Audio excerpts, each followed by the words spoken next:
Cardinal Pell, would you please stand? All things considered, I impose the following sentences upon you. On charge 1, being the indecent act against R, I convict and sentence you to 2 years and 6 months imprisonment. On charge 2, being the sexual penetration against J, I convict and sentence you to 4 years imprisonment.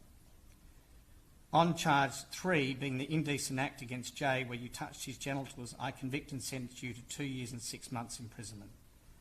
On charge 4, being the indecent act against J, where you touched your own genitals in the presence of J, I convict and sentence you to 15 months imprisonment.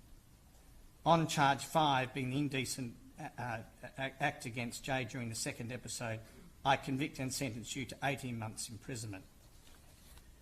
I direct that the sentence of 4 years imposed on charge 2 is the base sentence. I further direct that 12 months of the sentence imposed on charge 1, 4 months of the sentence imposed on charge 3, 2 months of the sentence imposed on charge 4, and 6 months of the sentence imposed on charge 5 are to be served cumulatively upon charge 2 and upon each other.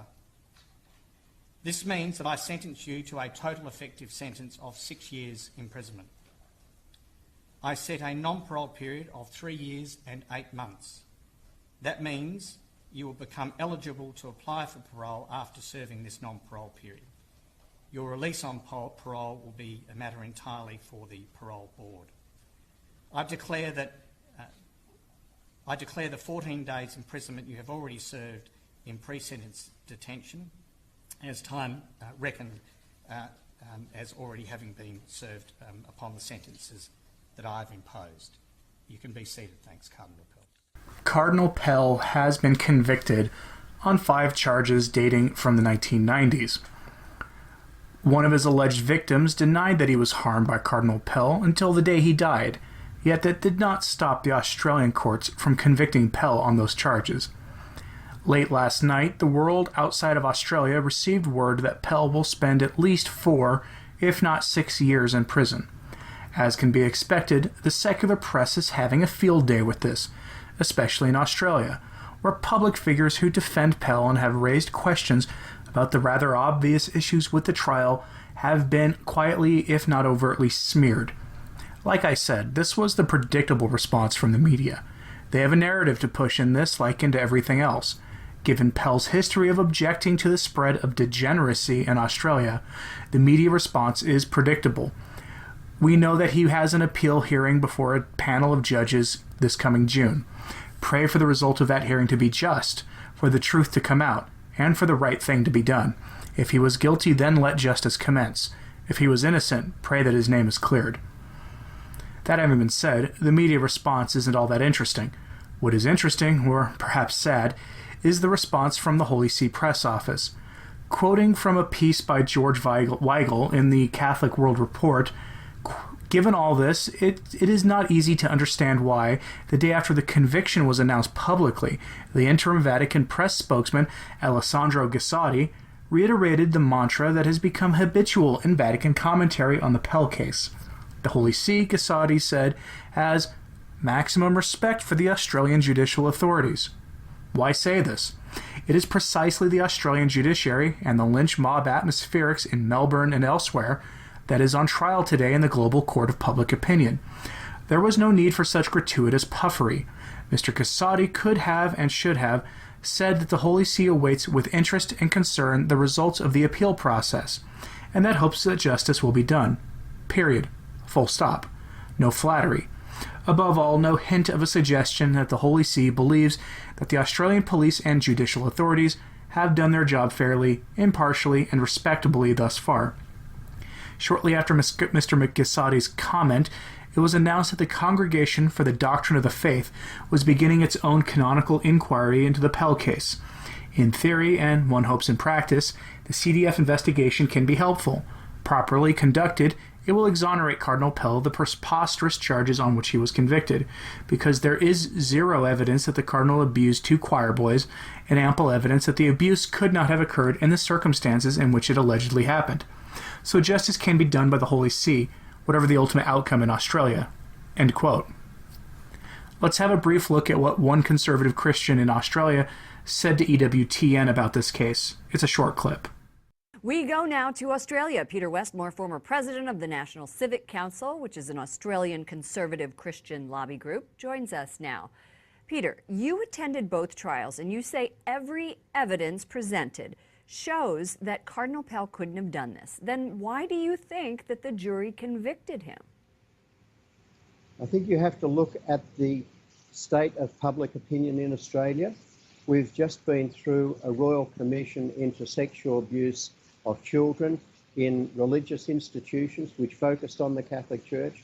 And for 4 years, there has been endless reports of both abuse and of cover-ups by members of the hierarchy and some religious orders, which extended roughly from the 1970s through to the 1990s, when Archbishop Pell, as he then was, became the Archbishop of Melbourne and put in place procedures to try to deal with this problem. So are you saying that the jury pool was tainted and they weren't Catholic? No, I'm not saying that at all. The jury pool were people chosen at random from the Australian public. And the fact that the jury came to this conclusion, contrary to the evidence, in my view, indicates that it's a commentary on public opinion in Australia and the reputation of the Catholic Church. And Cardinal Pell just happens to be the fall guy. Given that we know that the story told by the prosecutors doesn't align with the facts of the case, and given that we know there had been for years an anti-Catholic frenzy in the media and in the public square broadly in Australia for several years, why does the Holy See have maximum respect for the Australian judicial authorities? Are they just being diplomatic? George Weigel has been making the rounds in the Catholic media to talk about this issue. He mentioned in an interview he did with Patrick Coffin just a couple of days ago that part of the problem in Australia is that there is no alternative Catholic media the way there is in the United States. There is no EWTN Australia, no Australian equivalent to Church Militant or LifeSite News, no bloggers or video bloggers that promote Catholicism and defend the faith in Australia. In other words, there is no Catholic voice in Australia that can push back against the official narrative. We've seen in the US that the alternative Catholic media can provide a serious voice of resistance to both the secular world and to the corrupt men in the hierarchy. You only have to look at what Church Militant, LifeSite, and Lepanto Institute have accomplished, and the kinds of enemies they've made for themselves to see what I mean. Those organizations have done a good job of defying the official narrative of the enemies of the church, that they've been the subject of attempts to shut down their websites, like in the case of LifeSite News, and be placed on the target list of a known leftist hate group, the SPLC. I've tried to remain measured in my coverage of this case. I still maintain that Pell could be guilty, though the evidence makes that seem unlikely. If you're new to my work, I recommend my earlier video on the Pell case. I lay out the evidence and make a case for why it's highly unlikely that he did what he's accused of doing. I also recommend watching that Patrick Coffin interview with George Weigel.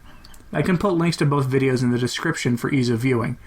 At the very least, the atmosphere in Australia isn't conducive to any cleric receiving a fair trial if they're accused of sexual abuse, which we can thank those wicked priests and their enabling bishops for helping to create.